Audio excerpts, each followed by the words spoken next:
Hi అండి. ఇవాళ నేను మేము కూరగాయలు ఏమేమి వేసుకున్నాము, ఏమేమి వచ్చాయి అనేది నేను మీకు చూపిస్తాను ఈ వీడియోలో. చూడండి, సొరకాయలు కనిపిస్తున్నాయా? చిన్న చిన్నగా చాలా వచ్చాయి, కానీ కొన్ని మాత్రము ఖరాబ్ అయినాయి, ఎల్లోయిష్ వచ్చేసి. బట్ అప్పటికి కూడా చాలా అంటే చాలా వచ్చినాయి. ఈ కూరగాయలు ఏమి అమ్మనికి కాదు, ఓన్లీ మా ఇంట్లో వంట చేసుకోనికి, చుట్టుపక్కల వాళ్ళ కోసం మాత్రమే. సొరకాయలు మేము ఏమేమి వేసామంటే సొరకాయ, కాకరకాయ, బీరకాయ, బెండకాయ, వంకాయ, చుక్కకూర, గోంగూర. బట్ ఇంకా బెండకాయ అండ్ వంకాయ ఇంకా రాలేదు. సొరకాయ, బీరకాయ, కాకరకాయలు ఇవి వచ్చాయి. అవి చూడండి, కాకరకాయలు, వైట్ కాకరకాయలు. ఒక్కొక్క చెట్టు ఏం కాదు, ఒక 2, 3 అట్లా పెట్టాము, ఒక్కొక్క దానికి ఒక్కొక్క విధంగా. సో చాలా మందికి వస్తుంది. ఇప్పటికే మేము కొన్ని తెంపాము, ఇప్పుడు మళ్ళీ వచ్చాయి, మీకు చూపిస్తాము. నేను ఇక్కడికి వచ్చినా కదా వీడియోలు తీద్దాను.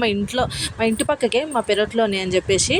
చూడండి, ఆ బీరకాయలు ఒక్కొక్కటి ఎంత పొడుగు వస్తాయి అంటే, చిన్న చిన్నవి ఉన్నాయి, చిన్న కాయలు ఉన్నాయి, బట్ కొన్ని మాత్రమే పొడుగు. సొరకాయలు చూడండి, ఇప్పుడు మీకు చూపిస్తాను. పొట్లకాయలు టైప్ ఉంటాయి, పొడుగు, అంత పొడుగు వచ్చినాయి.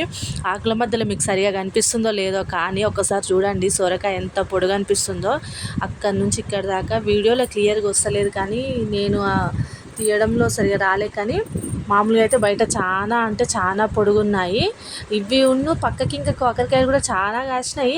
ఎంత అంటే అవి ఇవాళ తెంపుదాం అనుకున్నాం, కానీ ఇప్పటికీ బీరకాయలు తెంపేసాం కదా, రేపు మళ్ళీ చూద్దాము అన్నట్టు. రేపు పక్కా సొరకాయ దింపి ఖచ్చితంగా కర్రీ అయితే వండుతాము. ఇక గోంగూర అండి, మేము ఎప్పుడైనా గోంగూర చికెన్ కానీ ఇంకా చేసుకుంటే ఫ్రెష్గా అప్పటికప్పుడు తెంపుకొని